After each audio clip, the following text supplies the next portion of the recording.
नमस्कार ममता किचन रु आपण मानकु स्वागत।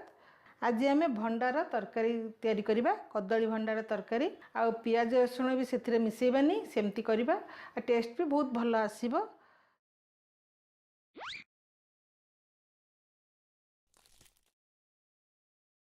तो मुझे भंडा मु प्रथम ही छड़े रखी देछि। देखो एमती भंडा मु नहीं कदली भंडा मु भी एटा टिके आपन को छड़े भी देखैबी आ एटा मु छड़े भी रखी देछि हलदी पानी रे। तापे गोटे बड़ आलू छोट छोट करी काटिकी रखाई। टमाटर गोटे बड़ टमाटर मसला रे इठी गोटे इंच अदा गोटे चामच पोस्त गोटे चामच जीरा गोटे बड़ अलैच आ एमती छोट छोट दीटा डालचीनी खंड मु रखी ओदा करके भिजेकरी हलदी स्वाद अनुसार लुण लंका पाउडर एठी टिके जीरा और सोरिष फुटेबा तेजपत्र कंचा लंका धनिया पत्र रिफाइन तेल रे आमे करिबा। तो मु वर्तमान आपन को देखैबी भंडाटा छड़ेकी ये भंडाटा ता पाक ए चोपा गुडा तार ऊपर गुडा काढ़ी देबा। ये जो फूलटा आम अच्छे ताको बाहर कर देबा। देखंतु से फूलर एमती भले प्लास्टिक रकम जोड़ा देखा होची सेटा काट छड़े देबा आ ए केसरटा छड़े देबा। ए दीटा जिंस हम बाहर कर देबा। माउथरे देखै दउची ये केसरटा बाहर कर देबा।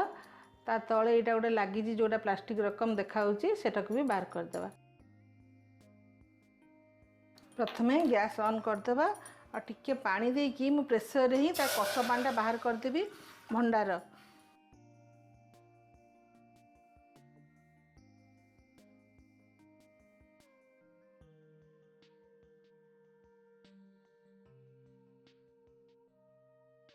पांच मिनिट पई आमे सेटा को टिके सिझे देबा।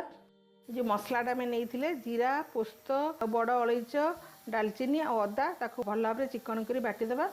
देखो एमती चिकन करी आमे भल भाव में बाटी देइछंती। देखिबा खोलिकी हे जाइछि पानी रो एवडा सब बाहर कर देबा भल भाव में। जो पानीटा हम रहिला से कस पानीटा आमे सेटा फोपाड़ देबा। बर्तमान गोटे कढ़ई बसवा ऑन करवा। प्रथम तेल दे देबा रिफाइन तेल रे करवा। एटा पियाज रसुण होउनी से सोरिष तेल रे करबानी। तेल हो गला टिके हलदी दे देबा फुटीबनी सब आड़े फुटणटा तले सब आड़े तेल छिटकी जीव। तेजपत्र दीटा दे देबा आ टिके जीरा आ टिके सोरिष दे देबा। फुटण भी दे पारिबे। जीरा फुटण फुटीगला पर आम आलूटा पकेबा।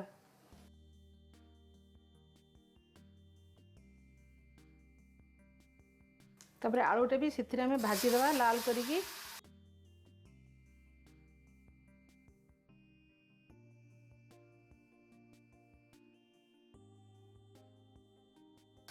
सिथिरे लुण दे देबा।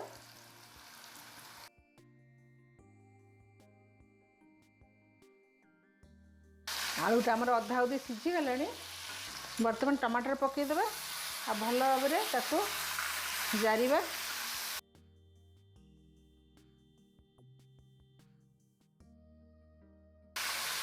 टिके समय ढांकी देबा खोलिकी देखिबा।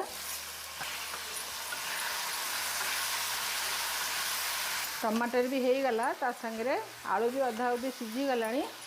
तापर आमे जो बाटी थिले मसलाटा सेटा को दे देबा।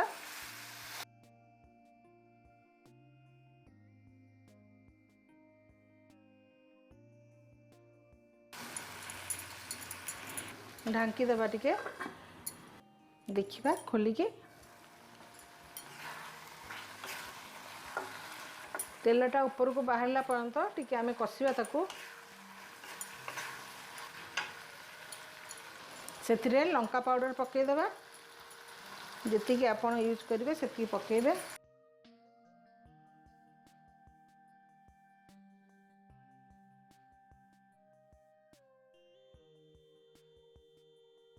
गोटे मिनिट ढांकी देबा आमे देखिबा। मसला कसी गलानी तेल भी ऊपर को उठी गलानी। तापर भंडाटा आमे रखिथिले पानी रू काढ़ी ताको मु भल भाव में चिपुड़ी देइछि। ता कस पानी सब बाहर कर देइछि ताको पकई देबा।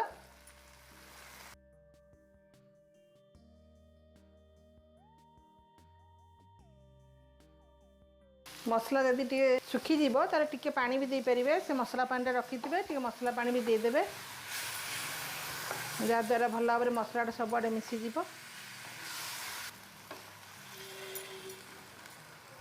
टिके धनिया पत्र मध्य देदेवा कषि हो सागरे बास्ना भी भल आसो।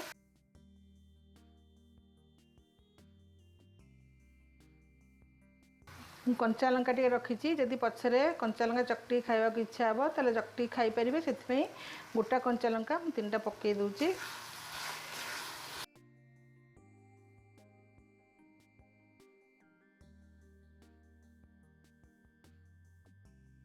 मैं छोट ग्लास रे गोटे ग्लास पानी देदेवी आलू भी सीझीज आगे जुकजुकिया भी रहिबो।